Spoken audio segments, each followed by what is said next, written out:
ఈరోజు కూడా మేము బోర్డు మీటింగ్లో డిస్కస్ చేసాం. ఈఓ గారు ఇప్పుడు దాన్ని అప్లై చేయబోతున్నారు. అప్లై చేస్తే 100 బస్సులు వస్తాయి మనకి. దాన్ని ఎక్కడ చేయాలి, ఏంటి, ఎలా చేయాలి అనేది కూడా మళ్ళీ దాన్ని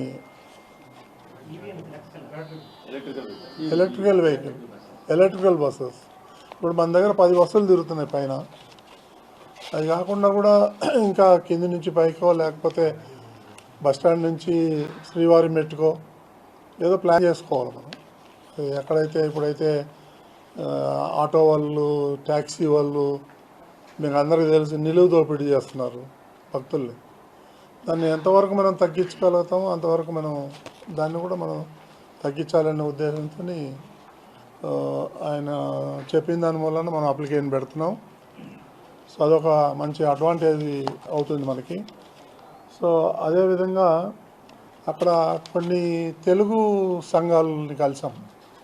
అక్కడ ఉన్నటువంటి చాలామంది ఉన్నారు మన వాళ్ళు. సో వాళ్ళందరూ కూడా చెప్పేది ఏకగ్రీవంగా ఏంటంటే, ఈ ప్రభుత్వం వచ్చిన తర్వాత చంద్రబాబు నాయుడు ముఖ్యమంత్రి ఆధ్వర్యంలో ఇక్కడ అన్ని ఫెసిలిటీస్ బాగున్నాయి, క్వాలిటీ బాగుంది, నీట్గా ఉంది, లడ్డూ ప్రసాదం పూర్వవైభవం వచ్చింది. సో రకరకాలుగా అన్నప్రసాదం చాలా బాగుంది, బ్లాక్ మార్కెట్లో టికెట్ దొరకట్లేదు. ఇవన్నీ మనకన్నా ఎక్కువ వాళ్ళు నాతోని చిట్చాట్లో పంచుకున్నారు. కాబట్టి నిజంగా ఈ గౌరవం ప్రతి ఒక్క టీటీడీ ఎంప్లాయీస్ చెందుతుంది. ఎందుకంటే వాళ్ళు రాత్రింబవళ్ళు కూడా చాలా కష్టపడి పనిచేస్తున్నారు. వాళ్ళందరికీ కూడా బోర్డు తరఫున ధన్యవాదాలు తెలుపుతున్నాను. అదేవిధంగా ఇప్పుడు ఈ సిఎస్ఐఆర్ అనేది ఒక గవర్నమెంట్ సంస్థ ఒకటి ఉంది, ల్యాబ్. సిఎస్ఐఆర్ సెంట్రల్ గవర్నమెంట్లో వాళ్ళు ఇక్కడ తిరుపతిలో పెద్ద ల్యాబ్ పెట్టబోతున్నారు. వాళ్ళు ఏదో కొంత ల్యాండ్ అడిగారు టీటీడీ లీజ్కి. అది ల్యాండ్ కూడా మనం శాంక్షన్ చేయాలా. వాళ్ళు అడిగేది 1 ఎకరా ల్యాండ్. కాబట్టి కోట్ల రూపాయలు ఖర్చు పెట్టి లేటెస్ట్గా వాళ్ళు ల్యాబ్ పెడతామని ముందుకు వచ్చారు. అది కూడా ఈవేళ బోర్డులో నిర్ణయించి తీసుకున్నాం. అది ఇక్కడ పెడితే మొత్తం ఏదైతే ఉందో నెయ్యి కానీ లేదా పప్పులు కానీ ఏదైనా సరే, వాటర్ కానీ అవన్నీ కూడా ఆ ల్యాబ్లో వాళ్ళు మనకు ఫ్రీగా చేసి ఇస్తారు. క్వాలిటీ అది గవర్నమెంట్ ఆఫ్ ఇండియాది కాబట్టి ఇప్పుడు హైదరాబాద్లో ఉంది. అది ఇక్కడ కూడా మనకు ఒక బ్రాంచ్, ఇక్కడ ఒకటి బ్రాంచ్ పెడతా ఉన్నారు, అమరావతిలో ఒకటి పెడతా ఉన్నారు, విశాఖపట్నంలో ఒకటి పెడతా ఉన్నారు. కాబట్టి మనం తిరుపతిలో పెట్టడానికి మనం బోర్డు కూడా నిర్ణయం తీసుకోవడం జరిగింది. ఇంకా అది డిసైడ్ చేయలేదు. మనం ల్యాండ్ ఇవ్వాలని అనుకున్నాం, కానీ ఇక్కడ అలిపిరి దగ్గర ఎక్కడో చోట ఇవ్వాలి. ఇప్పుడు మనం అది ఐడెంటిఫై చేయాలి ఇప్పుడు. సో అదేవిధంగా ఇక ముఖ్యంగా ఈ ఎస్వి కాలేజ్ ఏదైతే ఉందో మన టీటీడీ కాలేజెస్, దాదాపు సుమారు 200 మంది లెక్చరర్స్ ఉన్నారు. జూనియర్ కాలేజ్ కానీ లేదా డిగ్రీ కాలేజ్ కానీ వాటిల్లో వాళ్ళందరూ ఇప్పటిదాకా 22 ఏళ్ల నుంచి పనిచేస్తున్నారు. వాళ్ళకి ఇంతవరకు పర్మనెంట్ చేయలేదు.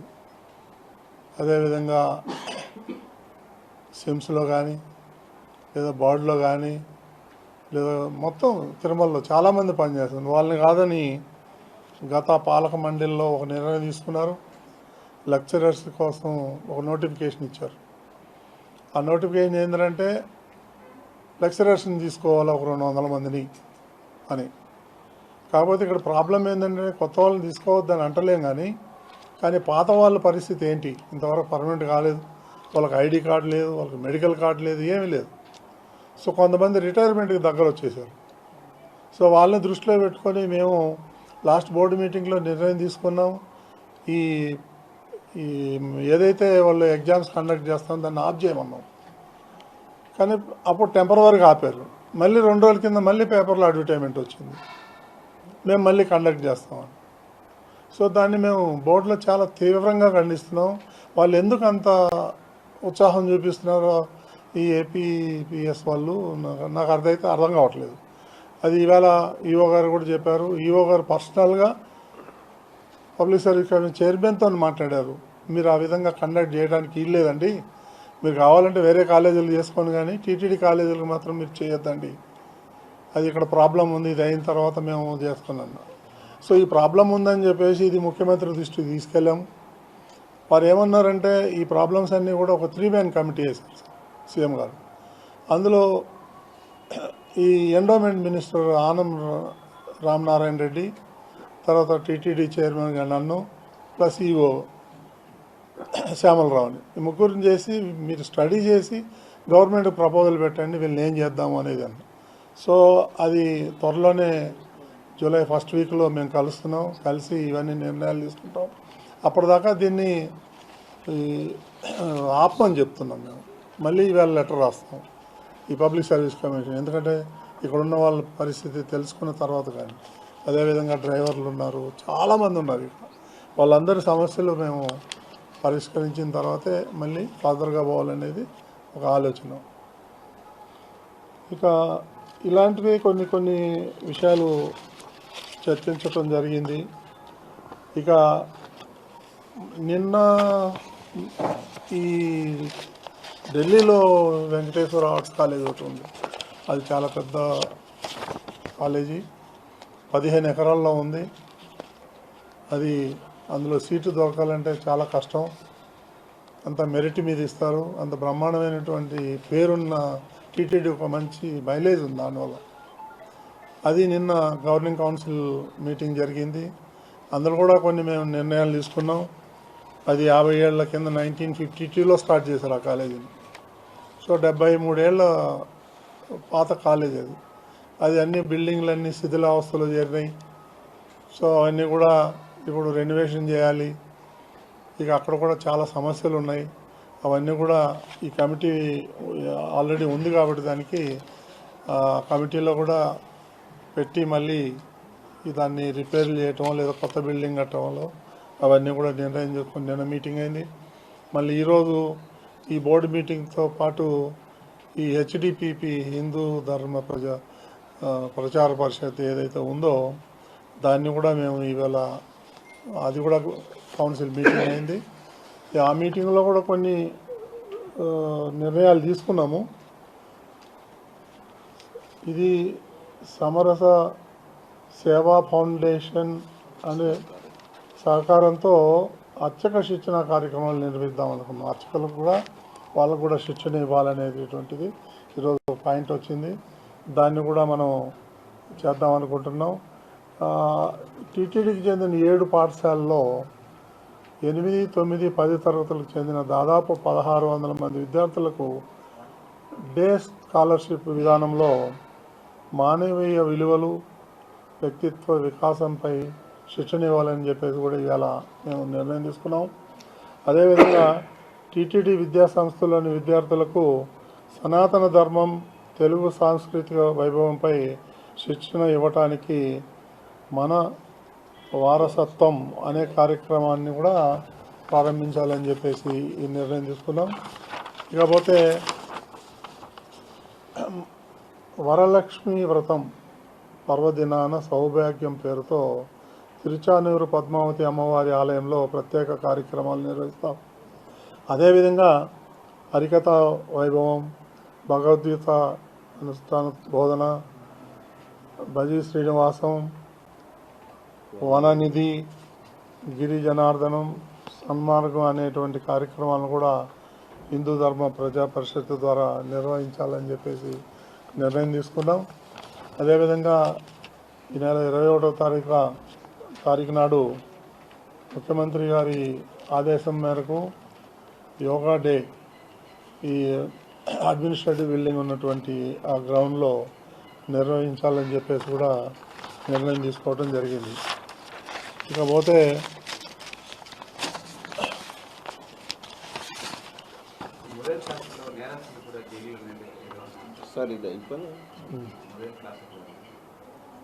అలిపిరి దగ్గర కూడా ఒక ఏదైతే ద్వారం ఉందో దాన్ని కూడా కొత్తగా నిర్మించాలని చెప్పేసి నిర్ణయం తీసుకున్నాం. అక్కడ ఎగ్జిట్ కానీ లేకపోతే అవుట్ కానీ అదంతా సౌకర్యంగా లేదు. సో అవన్నీ మార్చేసి కొత్త డిజైన్తో చేయాలని అనుకుంటున్నాం. సో ముఖ్యమైనటువంటి అంశాలు ఇవే ఈరోజు తీసుకున్న నిర్ణయాలు.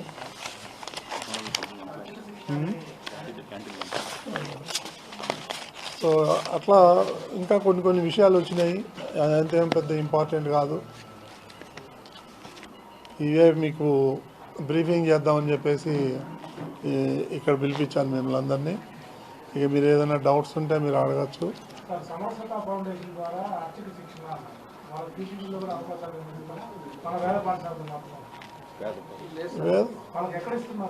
ఎస్సీ ఎస్టీ బీసీ వర్గాల వారికి వివిధ ప్రాంతాల నుంచి సమరసత సేవా తీసుకొచ్చి శ్వేతలు ట్రైనింగ్ ఇస్తారు. ట్రైనింగ్ పొందిన తర్వాత వారి గ్రామాల్లో ఉండే ఆలయాల్లో వారు అర్చకత్వం చేస్తారు పూజా విధానం పైన. ఈ చాలా ప్రోగ్రామ్స్ పెట్టాము హిందూ ధర్మ ప్రజా పరిషత్తులో. సుమారు సంవత్సరానికి మనం 120 కోట్లు ఖర్చు పెడుతున్నాం. వేరియస్ ప్రోగ్రామ్స్ ఉన్నాయి, నా దగ్గర ఉన్నాయి. కావాలంటే మీకు నేను ఈమెయిల్ ద్వారా పంపిస్తాను. ఈ బుక్ అంతా అదే ఉంది. ఇన్ని ప్రోగ్రామ్స్ పెడుతున్నాం. ఈ సనాతన ధర్మం, హిందూ ధర్మం మీద మనం ప్రచారం చేయాలనే ఉద్దేశంతో. ఈ అన్నిటికన్నా ముఖ్యమైనది ఏంటంటే ఎయిర్పోర్ట్కి శ్రీ వెంకటేశ్వర ఇంటర్నేషనల్ ఎయిర్పోర్ట్ అని నామకరణం చేశాం. దాన్ని గవర్నమెంట్ ఆఫ్ ఇండియాకి ఏవియేషన్ డిపార్ట్మెంట్కి అప్లికేషన్ పెట్టాలని నిర్ణయం చేసాం. సో ఆ ఎయిర్పోర్ట్కి అది కొన్ని ఎయిర్పోర్ట్లో చూస్తే ఆ లోకల్గా ఉండే ప్రాచీనమైనటువంటి కళ ఉంటుంది. అలాంటిది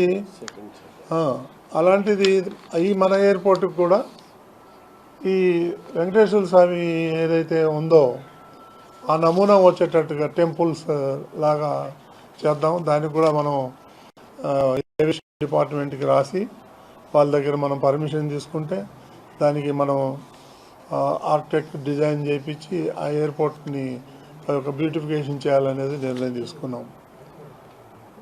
ఇక చిత్తూరు జిల్లాలో 141 టెంపుల్స్కి, కొత్త టెంపుల్స్కి ఆర్థిక సహాయం చేసి వాటిని నిర్మించాలని అనుకుంటున్నాం. అదేవిధంగా ఎవరైనా కానీ మిగిలిన ప్రాంతాల్లో కూడా ఎవరైనా వస్తే 10 లక్షల నుంచి 15 లక్షలు, 20-25 లక్షల లాగా 3-4 కేటగిరీలు చేయించి అది కన్స్ట్రక్షన్కి మనం ఏదైతే మనం శ్రీవాణి ట్రస్ట్ నుంచి టెంపుల్స్ కడదాం అనేది ఆ దళిత వార్డులో ప్రాధాన్యం ఎక్కువ ఇచ్చి కట్టాలని చెప్పి నిర్ణయం తీసుకున్నాం ఈరోజు.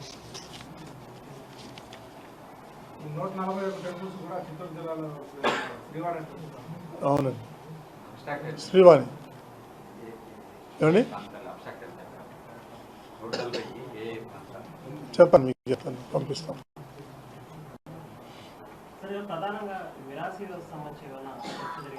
అంటే మిరాసి అంటే బోర్డుకి మాకు అది ఐడియా లేదు.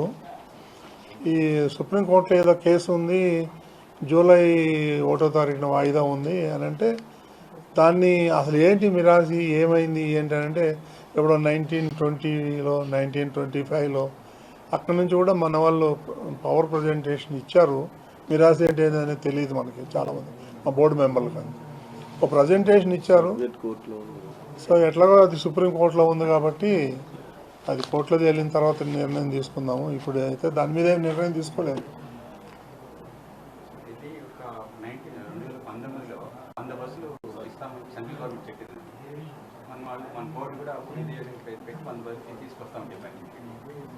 ఆ విషయం మాకు తెలీదు. ఇప్పుడైతే మాత్రం ఆర్టీసీ ద్వారా స్టార్ట్ చేస్తామని చెప్పారు. ఆర్టీసీ కాకుండా ఇప్పుడు వేరే ప్రైవేట్ వాళ్ళు 34 బస్సులు చూద్దాం, దాన్ని మనం ఆర్టీసీకి ఇద్దామా లేదా మనమే నడుపుదామా అనేది నిర్ణయం తీసుకుని ముందైతే బస్సులు రాని 100 బస్సులు ఫ్రీగా ఇస్తా అన్నారు గవర్నమెంట్. ఇంకేమైనా ఉన్నాయండి? నెక్స్ట్